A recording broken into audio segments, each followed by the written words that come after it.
I'm 67 years old from this land, right here over this hill in this bay. And I've watched so many industries and ways of life gone that do not exist here anymore because of colonization, impact, political stuff, you name it. It's been the devastation of a way of life of people here. And it's everywhere. And to start these conversations in a place where it's so beautiful, and yet the impact of it is so present. I think colonization by definition is the idea of going somewhere else and mining its resources to send it back to a motherland. And that idea that, people can come here and make money, or come here and grow sugarcane or pineapples, take over the land, or they can come here and grab land and sell it off in bits and make money via real estate. Really, what's more colonial than that? When our mentality is, this is our home, we've always been here, and we're always going to be here, so we can't poison the waters. We can't scrape the earth and sell it off. And, we can't just make a mess. Yeah. It's literally an island. You have to sustain it. And so I think that is a colonizer versus an indigenous mentality.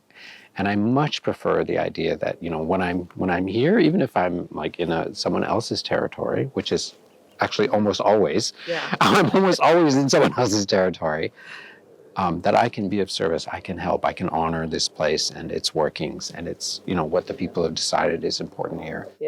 Growing up here, and I've watched all our industries go. They're gone, our resources. But with the loss of all of that, what we got in return was tourism.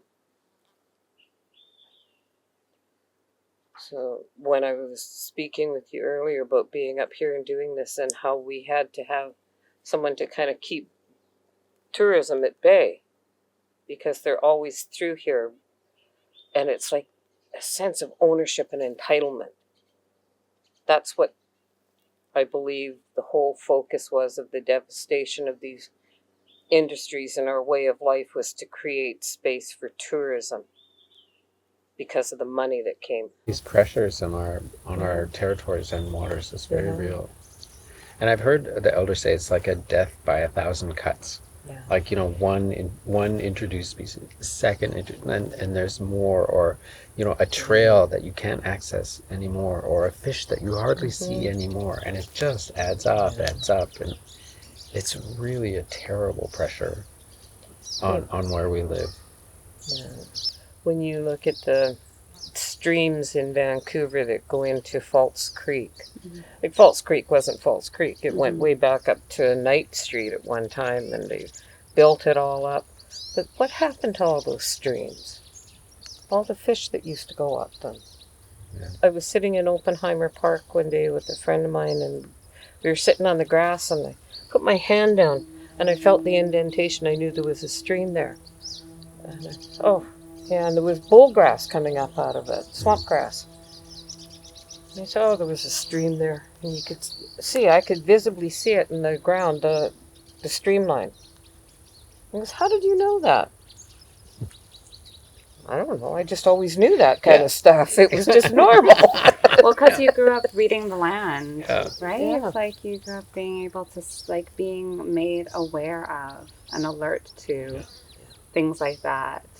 Indentations in the earth, or like the direction of the wind, or the way even the waves probably are going. It's hard to adapt back into, I have to step so quickly between both these worlds, and I'm sure that both of you do too, because we have that natural feel of what's there, what we're supposed to know, and then we have to step back into that white world where I have to have a phone and know the time and place. It's been such an incredible thing, I have to say, and I will keep saying this for a long time probably, but making this film about our river, Nechako, our mighty river, has fundamentally changed my life. And every time I come back, because I've spent a lot more time, of course, in the north, every time I come back, it's a little bit harder for me to adjust. But I also look at things differently and try to have more of that. Like what I think actually we need our settler allies and others to have is like respect, reverence, a sense of responsibility to the lands. This concept of two-eyed seeing, which I know is what has brought this a bit together, is like it's really about bringing the best of our worlds together, because there are obviously good things, right? There's good things that we've taken on, and then there's really terrible things. But how do we really bring those best of all the worlds forward? But it takes two to tango. Like we have to have people who are like willing to do that hard work, right? And we talk about two-eyed seeing, but I feel like one eye is really strong, and one eye we're still, trying to open the eyelid, because the Western world is so intrusive and ever-present, right? Like, and we're trying to privilege our traditional viewpoints, and it's hard because sometimes, actually, I don't even quite know the traditional viewpoint. So, for instance, I'm out fishing. And it's like, I don't get enough time to fish. I don't know fishing the way that I know how to do email. Because I spent how many years have I been doing email? Or I go to a place that's holy, and I go, and I think, I don't quite know this place, but I'm getting to know it. Like I don't know quite its full importance, but I'm learning it. So that traditional viewpoint is not as strong. But for Indigenous people, it's in your DNA, right? Like it's actually literally in your body. And even if some of those things, like we were talking about, there's like plants and animals and things that are no longer with us. But I think that knowledge, it still resides in our bodies, and we pass that down, and we create new stories, and we can bring things back. Maybe not exactly the same way, but in ways that have a consistency, because we have survived and we still live. So I think like there is a specificity of knowledge that is really important, obviously, with our protocols and our stories and our language. But I also feel like this is why I feel too, like we got to get our youth doing stuff. We have to bring them out onto the lands, and we have to have them to feel the same sense of like rootedness and responsibility.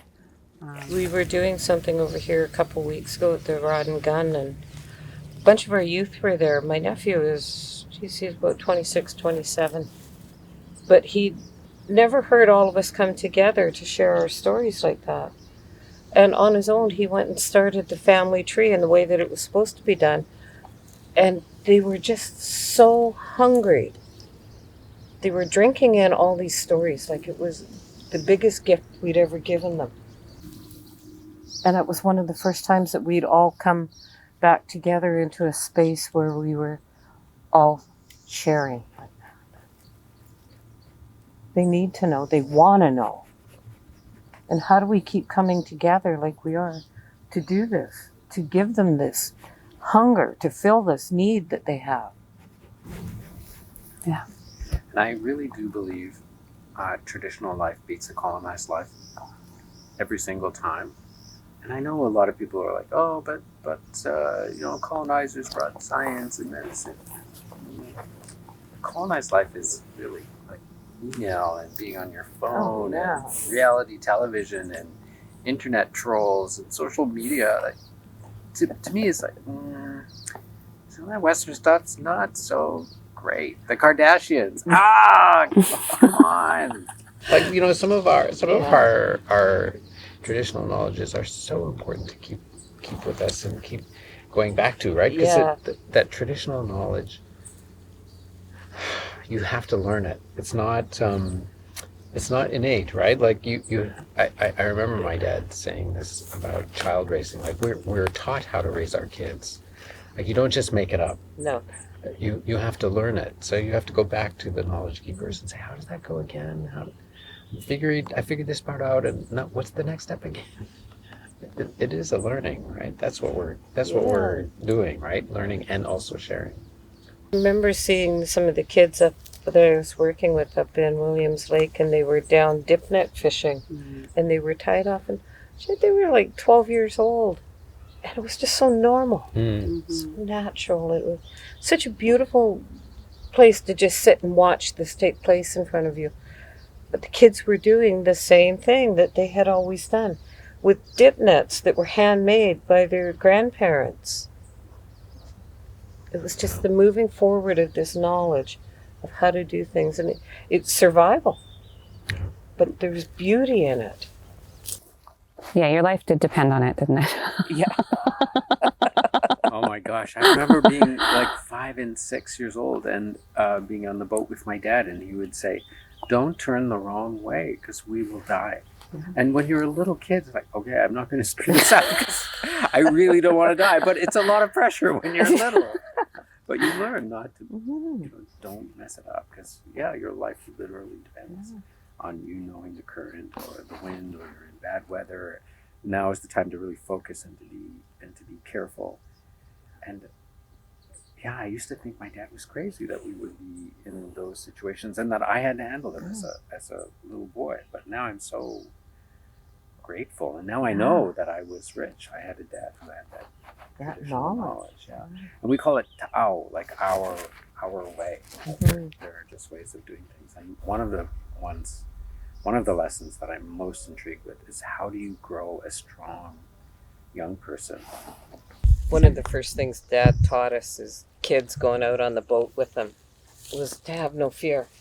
And as kids, you don't have fear. Fear you develop as you go older through situations, whatever. But that was the first thing he taught us, was never have fear, because fear will kill you. It's the first thing that'll take you out in our way of life out there on the boats. And he's true. That's what your father taught you. Don't turn the wrong way, or we're dead. Control, mastery, yeah. Yeah. Yeah, I think a lot of Indigenous knowledge is local knowledge, like how do you get through the winter in this particular place? Where are the fish in this particular place? It really is local knowledge. And so, it's not like I can go to Mi'kmaq territory and survive. I don't know anything about living there, but I'm supposed to know how to live in my own territory and all of its ins and outs. I know my dad was very intent on teaching me like his places, where he fished and how he did things. And I just have this feeling of, I wish I had listened better. Like, I wish I was smarter. I wish I had had more time. I wish I hadn't had so many kind of colonial distractions, like high school and university, and my government jobs and all that. All those distractions from traditional knowledge. I was so lucky to have him, and now he's gone, right? And now I'm left, and luckily he shared his knowledge with lots of my nephews and nieces and the like. So I don't know how much. I don't know if we share with each other though enough, because this kind of discussion we don't do much anymore. That's how our old people used to be. Like, they would sit and talk. This is the power potentially of doing things like this project, because thinking about Nechako, it's an opportunity. I had 3 community screenings at the beginning of July, and we all sat together and we watched this, and then we had these conversations. And that's what I want to do over the next, few years, is just use it as a way of bringing us together to have discussions, but then also to do things like to go out to the fishing camps that we used to have as family, and to just visit these different places that we're actually talking about. I think that's an opportunity. And that's what we need to really think more about doing, like having a family reunion and having like activities around that. Like, how can you, because that's so valuable that knowledge is there. It's maybe more dispersed amongst people. And I feel the same way with my family. Like, there are family members who have totally, like my nephew, he actually, he knows so much because he grew up with my grandma. And I was learning from him a few weeks ago, my 2 nephews who are out and about with us. And it was so beautiful, like intergenerational learning a different way. They're, in their 20s. So how do we create opportunities for that more and more, right? When we were speaking a few weeks ago, and you shared something about only getting 3 hours a year to have these kind of discussions, we can't do that. learning about our ways and bringing them back and doing things in a good way. We'd sit and talk about things until we talked about them. And then we'd go off and do what we had to do. And it didn't matter if it took a day, 2 days, a week, an hour. We did it until it was done. Mm-hmm. And then we all knew what we were going to do. That's, I think, the rest of my life's work, possibly, is to, work to support that intergenerational learning and really focused on our nations, as you're saying. Like, I've done so much work, in a very, like, pushing against the colonized way, but growing up, there was a lot of shame and there was all that stuff, but that you can't turn away from it. I knew it from a young age. I would always work with my people and work in a Native context, but it's really, honestly, only the last, like, 5 to 10 years where, as much as my heart has desired it, I haven't been able to fully go back to my nation, and now I have, and I'm like, oof, there's nowhere else that I can be, and I just want to support. It's so much nicer in Indigenous spaces, right? To go back to our teachings and our ways of being, which are very beautiful and so rare, and to spend time there, spend time with knowledge keepers and elders, to spend time learning our languages and all of its subtleties, to remember some of those old timers and what they used to talk about, and to be able to look up at the sky and the moon and the tides and to smell the air and live on the land. And it is very fulfilling. I wish that for everyone, especially for my kids, but I don't know if my kids are going to live in a more colonized space or in a more traditional space. I don't know. You know, I hope they have to know what they want to take with them as they move on, as they move through life.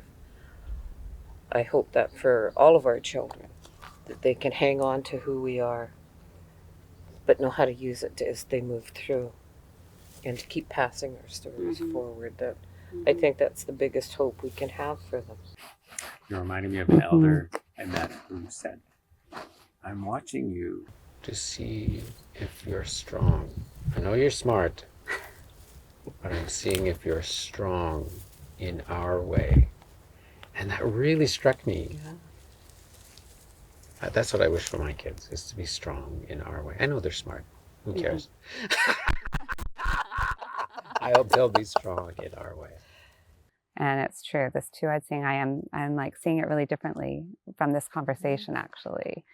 And I really appreciate that you asked Elder Marshall, right? Albert Marshall, that question, because it's, I think, one we need to continuously ask ourselves and revisit, actually. And I'm glad I asked Elder Marshall about two-eyed seeing. You know, can non-Indigenous people see with an Indigenous eye? And having him ultimately come back and say yes, it sets the bar very high for allies, for settlers. Like, you can't just be dumb. Like, oh, what's the difference between First Nations and Métis? Like, you can't afford to be that stupid. You need to bring your knowledge level up incredibly high as ours. They can see as well as we can see. So get to work. And I feel like that's what I learned from our conversation, is like, you know, can settlers do the work of reconciliation? We've done our part, you know, living largely in their worlds, under their authorities, but can they reach over towards us and do some of the work of hearing our voices, hearing our elders' voices, hearing our knowledge keepers, hearing our survivors' stories, and hear our points of views in our own territories. It's making me think about how I was raised. I was raised mostly with my grandparents, which is part of our ways. You know, the first child is always raised by the grandparents so that the new parents can learn how to become parents. So it was just very normal. But I think about my grandmother, who was white. She was English. Married my grandfather, who was full-blood Squamish man. But she took on our ways. She didn't come and just be a settler here. And she'd lived through hell on the prairies with her first husband and his French Catholic mother. But she took on our ways. And it was through so much of her learning, being my grandfather's wife, partner, right here in this land, how I reconnected with what was taken out of us. And she just so gently and beautifully kept passing it forward with us. And if other people can come to this land and do that, and that was in the 1920, like a white woman marrying an Indigenous man. No, unheard of. Yeah, and she did it. I do want to give props to my mom actually for a moment because she also does live with my dad back on my dad's reserve in my territory, and she's become very much a part of the community. She goes to the elders gatherings, she does the language stuff, she visits with people, she volunteers, and if she can do that at 83, I think that yeah, come on, step up, youth and other adults who everybody can do that. Yeah. Thank you. You remind me, there are some wonderful allies in my territory. I'm thinking of this Irish man who's now lives amongst us, and he's always in there singing our songs and drumming with us and talking about, you know, colonial experiences, because Ireland was colonized as well. And you know, some other allies who we always count on. There's a Maori guy who lives in our community, and he totally gets our way of being, and he's always there as a humble helper. Thank you for reminding me of that, because I tend to be angry sometimes about the dominant culture and our non-dominant culture, and just how much we've been subjugated and how much we've had to pay for the incursions into our territories. But thank you. I am thankful for allies, for sure. Ourselves doing this kind of work, it would just bring more anger and animosity, but to have allies and the support to hear our stories, to recognize who we are and support us, that's the change. It was such a struggle to see my mother walk that path between being on the land and knowing what she knew, and then that residential school. And it was a constant battle in her to live and walk in this world. But we have those battles. Yeah. Like, we've inherited those battles, right? Maybe it's a different time, but we still battle between our Western selves and our Indigenous selves. Maybe that's the two-eyed seeing, the eyes are crossed or something. I don't know. I do walk with my eyes crossed.